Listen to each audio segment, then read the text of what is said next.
Hey guys, I've been getting a lot of questions about non-fatal offences and how you approach them inside a scenario. I'm not going to go through all the non-fatal offences because that's Unit 2 concept and I'm focusing on Unit 3 and 4.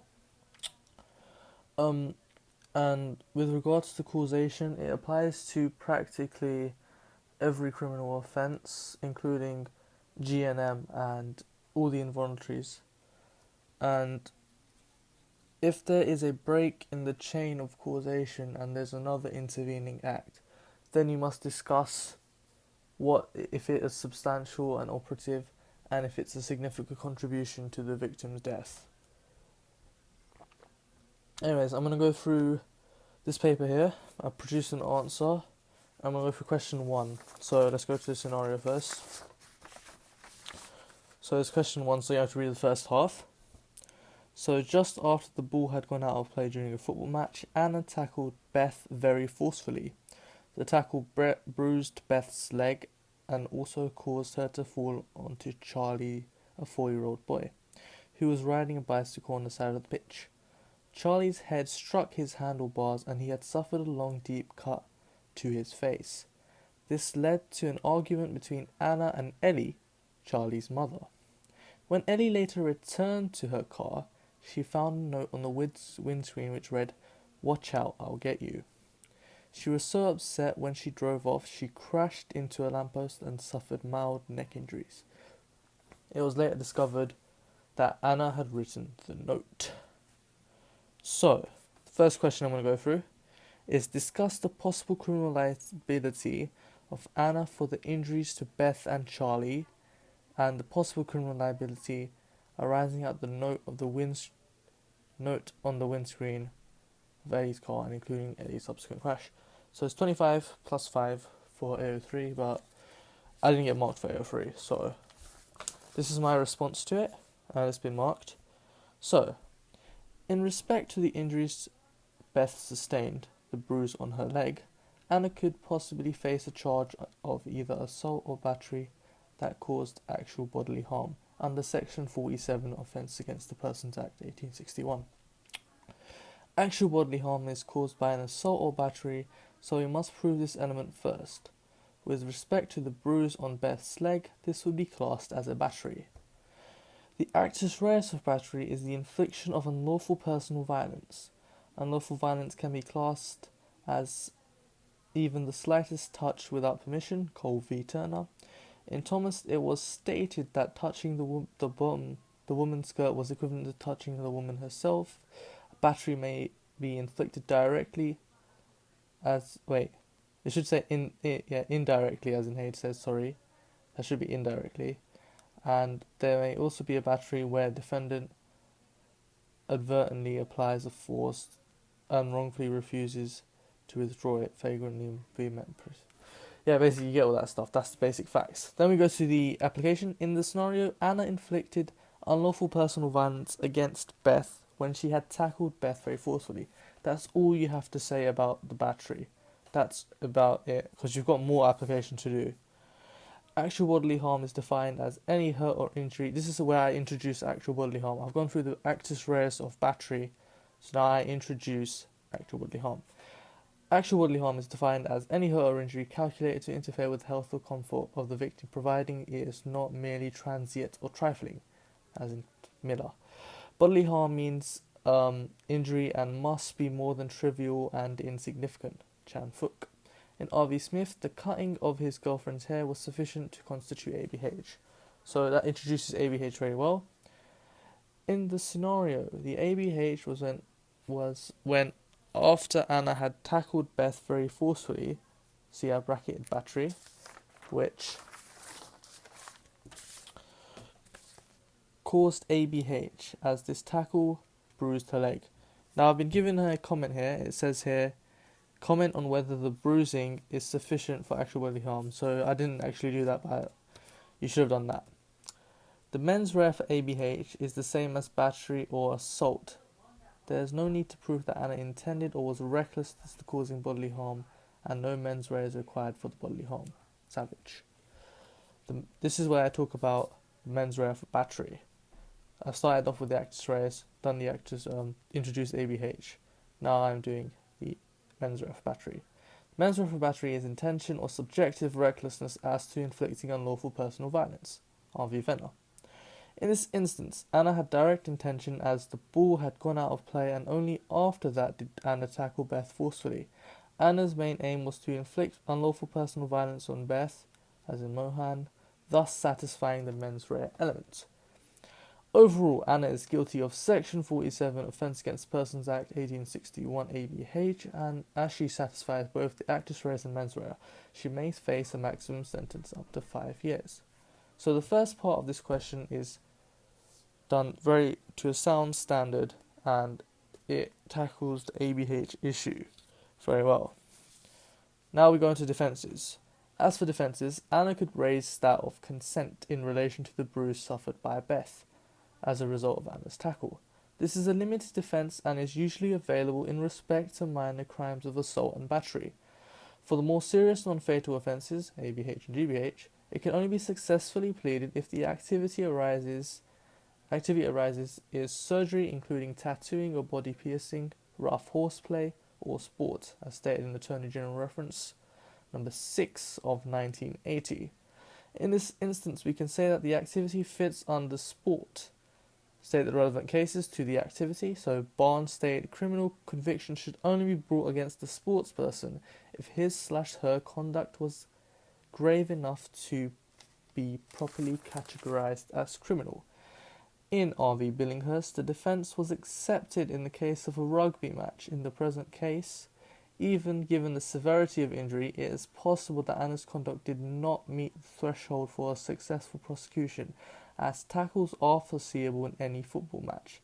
However, it can be argued Anna was not acting within the rules of the game, and in this instance consent may not be valid. So that tackles consent very well. Now we move on to the second part of the question with the relation to the injuries to Charlie, the 4-year-old boy that got hit in wounding basically his handlebars. Anyways, in regards to the injuries to Charlie, Anna may be charged with Section 20 Offence Against the Persons Act 1861 wounding and grievous bodily harm. Wounding was defined in the case of JCC v Eisenhower as any breach of both inner and outer layers of skin. In the scenario, Charlie suffered a wound when his hand struck his handlebars and suffered a long, deep cut to his face, and satisfies the actus reus. For both wounding and infliction of GBH under Section 20, the mens rea is accepted as being intention or recklessness as to causing some harm, albeit not serious harm. This was established in the case of Moat and confirmed in the case of Grimshaw. It is therefore not necessary for the prosecution to seek to prove that the defendant intended GBH or wounding or was reckless as to whether it caused them or not. I've got a comment there saying to the mens rea of Anna, so I don't think I'd done that, but I still got a good grade for this one. In the present case, there may be issues on proving Anna directly caused Charlie to suffer a long, deep cut to his face. This is the issue of causation. It can be argued that Anna was the operative cause of events, as she had started the chain of events, and but for Anna tackling Beth, right, just move on to here, very forcefully, Beth would not have fallen onto Charlie, which led him to fall and hit his head on the handlebars, which ultimately led to Charlie to suffer a long, deep cut to his face. R.V. White. The reason I've done that is because I've applied the but-for test directly to the scenario, and you just mentioned the case where it's from. In regards to the legal rules, it was not Anna's act that was the substantial cause of death, as it was the result of Beth falling onto Charlie. We can bring the principle of transferred malice, and the mens rea can be transferred to Charlie. The initial battery is both the same for both victims, and the mens rea for the offence can be transferred. Latimer. Lastly, and according to the de minimis rules as Anna's acts were both more than trifling / minimal, and the sole cause, the legal rules stand. As this act was a significant contribution So legal rule standards, as you mentioned in Cheshire. De minimis rules, if you don't know what it is, I suggest you look it up because that links with legal causation. The actus reus of section 20 is either wounding or GBH. In the present case, the wounding is present when Charlie's head struck handlebars and suffered a deep cut to his face. This was the result of Anna's conduct, and as she has satisfied both the actus reus and mens rea of wounding, she can face a maximum sentence of 5 years. So this satisfies the second part of the question. Now we move on to the note left on the windscreen. In regards to Anna's criminal liability arising out of the note left on the windscreen of Ellie's car and the subsequent crash, Anna may be charged with assault occasioning actual bodily harm under section 47. This links back to ABH. I don't think I should go through this one because it's essentially the same concepts. But it's an assault, so I'll just go through this quickly.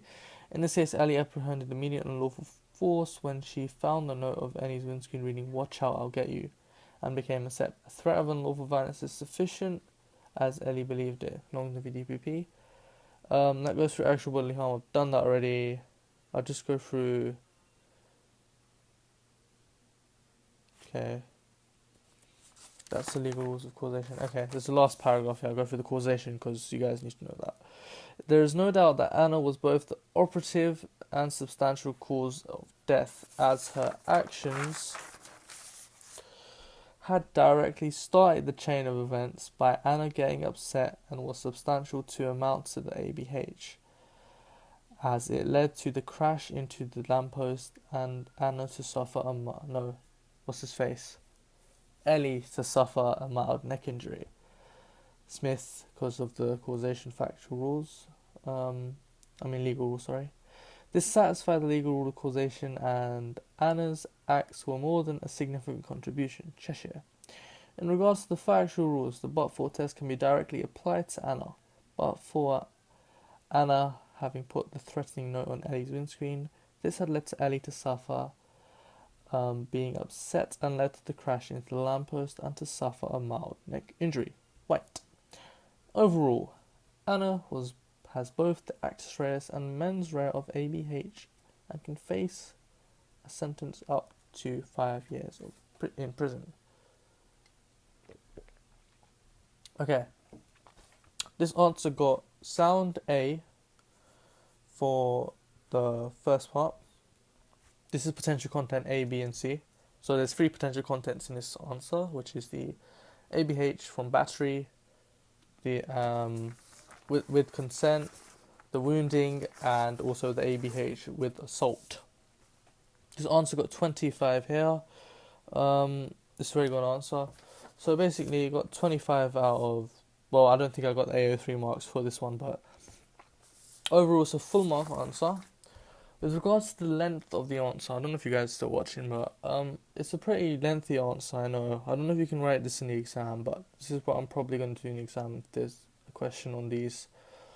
But yeah, I hope this clarifies some of the non-fatal offences and rules in relation to causation. I hope you guys enjoyed. Check out Twitter below, and peace.